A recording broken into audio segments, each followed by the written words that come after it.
The catastrophe will affect the economy and the entire food processing industry and will result in a famine the likes of which the world has never seen nor experienced over the past thousands of years. This will signify the beginning of the end for conventional space travel, for barely 1 decade later time travel, through the advancement of technology, will become routine. Millions of light years will be bridged, that is, traversed, without any time loss, and human beings will no longer experience limitations in their conquest of distances. This also is the time when geriatric research, through genetic reverse manipulation, will release the human population from the premature aging's curse, a curse that was brought about, long ago, in the initial fighting people's genes by the gene manipulators, the creator overlords.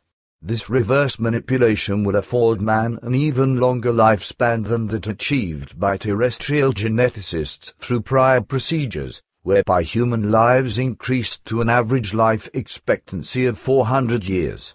These new achievements will produce an extremely long human life expectancy of thousands of years. In the ensuing few years, the time will come when intelligent ocean dwellers will begin to contact human beings and communicate with them, and a new race of terrestrial inhabitants will thereby be founded. Then the time will come when aggressions with Martian inhabitants will begin and result in the actual launching of attacks on the colonies. These events will be followed by 15 years of relative calm, finally bringing good fortune to the Earth's human inhabitants in their quest to find their actual origins. A terrestrial space expedition will penetrate into the regions of Sirius and discover, or rather locate there, proof of the your ancestry of the human beings on Earth, who previously were procreated through genetic manipulations in ancient times by the Sirius, creator overlords. This discovery will reveal that over many millennia, the terrestrials' ancestors fled across long twisting paths, found the Sol system and began settling there. Thus, humankind on Earth will eventually find its direction back to its origin, which, of course, will not suddenly resolve mankind's problems by any means. Of course, linked to this discovery will also be contacts with very distant ancestors of the previous creator overlords, as well as other intelligences from Sirius that will, by then, no longer lead to the pursuit and slaughter of the genetically manipulated descendants, the terrestrials. The contacts will lead to a collaboration instead, resulting in the previous genetic manipulation's definitive reversal. This action, in turn, will result in the birth of new descendants who will be normal and no longer be degenerate. The circle finally closes and man will become a true human being in equilibrium with the negative and positive. The reversal of this previous degeneration gene manipulation, along with the continually climbing overpopulation, precipitated even more so by the extraordinary human longevity, will result in plans for the eradication of those humans in whom the genetic reverse manipulation had not yet been performed, on Earth as well as on all other worlds colonialized by terrestrials, and space stations inhabited by them. This eradication will transpire in the same manner previously proclaimed and demanded by responsible individuals a very long ago, a worldwide halt in the birth rate over a 7-year cycle. Within this framework, only parents whose degeneration was previously eradicated through genetic reverse manipulation will be permitted to procreate. Only those individuals, therefore, will be legally entitled to sire any offspring. Illegal pregnancies will be assessed as the most abhorrent crime, punishable by death to the guilty parties. This concept will only come about as an inescapable law 5 years before the period when complete authority over planet Earth is placed into the hands of the administrative sphere within the Sirius Alliance, and enforced therefrom. Nonetheless, in these distant days ahead, Earth scientists will be ambitious. They will fulfill new objectives, make new discoveries, and capture chemistry's last remaining secrets. Despite the incredible knowledge that extraterrestrial intelligences will have passed on to the terrestrials, by far not every mystery about everything will have been penetrated or unraveled. Therefore, research will continue into all facets including that of astronomy, and scientists will subsequently penetrate to the center of the Milky Way to investigate its secrets and those of the black hole. The Sun's activity will increasingly cause more concern, as it becomes notably weaker and unable to provide sufficient energy to supply Earth and Mars with light and warmth. In these distant, future times artificial suns will routinely orbit the Earth at a considerable distance so as to brighten and heat its surface. This situation will not remain benign either, as one can deduce from an event that will occur 70 years after capital punishment for illicit procreation becomes law, when two of these artificial suns will destructively collide with one another, inflicting severe damage. These, then, are the overall predictions for a succession of future centuries, whereby the sequence of these enumerations has become somewhat intermixed, and only the most significant future events are mentioned here. In addition to these events, many other things will transpire concurrently, for example, over political, military, religious, scientific, evolutionary and cosmic nature. The prediction that the terrestrial social formats of states still prevalent in 1995 will be abolished and replaced with new programs, whereby the individual no longer must personally make provisions for his or her old age through his personal finances, because society, or rather the federal state, will pay for it. A very inexpensive energy source will increase food supply production to the point where food can be distributed without charge. More of this incredibly inexpensive energy will be generated than man on Earth can utilize. The cost of living will therefore drop to nearly zero.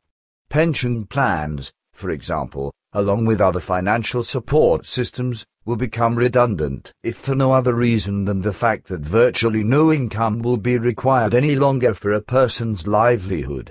At this point, money will completely lose its value for these very same purposes, except for the fulfillment of personal pleasures, that is, for recreational and pastime activities, etc. Nevertheless, such actions will not produce solutions to every monetary problem to the point where money will be totally eliminated as legal tender once and for all.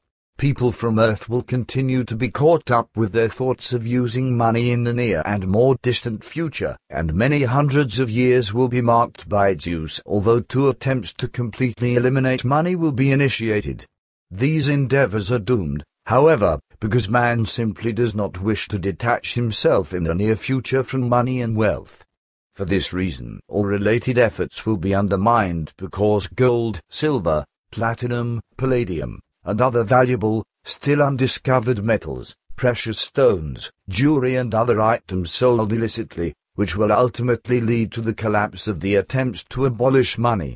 Money may eventually be prohibited by law in the distant future. Such a development is just as predestined to occur as the one in the near future when the breeding of animals will be abolished. Geneticists will eventually discover a method that enables plants to produce the animal protein required by human beings. Scientists will finally realize that this process is actually feasible through genetic manipulation. This realization is to be expected very soon, although its enactment will not occur until much later. Blame for this delay can be placed on the anti-genetic manipulation gripers who, insanely and incomprehensibly, are against gene technology and gene manipulation. Anti-gripers' efforts must be blamed, therefore, for the burden upon life for long-time mass breeding, mass transports and mass tortures of billions of animals. The solutions brought about by vegetable animal protein production and perfectly acceptable meat substitute could have been effected long before through gene technology to be marketed as food supplies, were it not for the decades of insane anti-griping efforts that impede these actions. The blame for the suffering of many billions of animals must be directed toward these idiotic gripers until they are ultimately forced into silence and kept quiet. Only then will the ills of mass animal breeding and all other related tortures for animals find an end.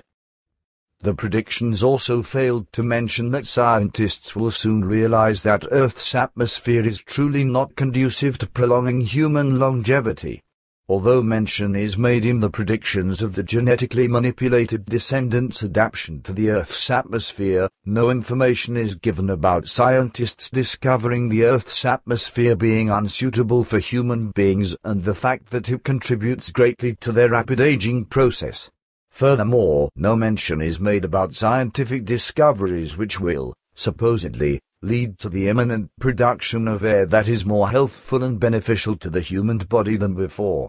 This air will be a different yet more suitable composition and will be available for purchase both in bottles for personal consumption and as little life extenders. Currently the oxygen-nitrogen proportion of terrestrial air is not only unsuitable, but its oxygen content is much too low and it also contains a variety of dangerous gases inhaled by humans.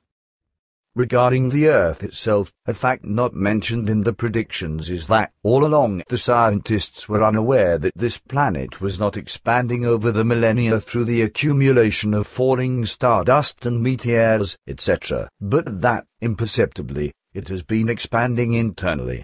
This means that an imperceptible expansion process is ongoing for millennia whereby, slowly but surely, the Earth's internal riches are transported to the surface.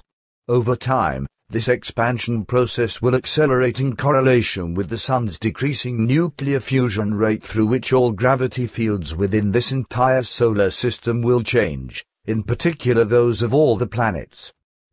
In the predictions made so far, mention was made about the terrestrials' discovery of time travel and how to break into future and past dimensions. However, no mention was made about the discovery and locations of other dimensions, and the revelation of untold opportunities for man. Yet, once again, many dangers will be linked to their discoveries. Some will be of a physical nature, while others will be the result of encounters with intelligences from other dimensions. To this end, renewed conflicts will erupt and many events will become a reality that previously were slighted as science fiction fantasies. Many more power struggles and revolts will take place on Earth even at times when governments no longer reside on this planet, but will orbit in space stations surrounding it.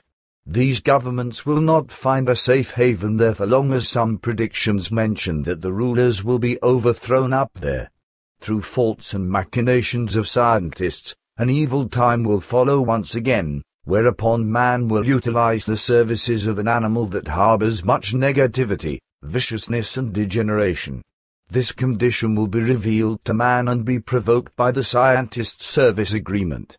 Consequently, the animal or animals will begin to attack people to a point where they will actually hunt terrestrials, and masses of humans will be slaughtered. The prediction, unfortunately, does not divulge any information on whether the animal will be introduced to Earth from the vastness of the universe, or whether it will originate on the Earth itself. In any case, human beings throughout the world will be forced to defend themselves against these animals.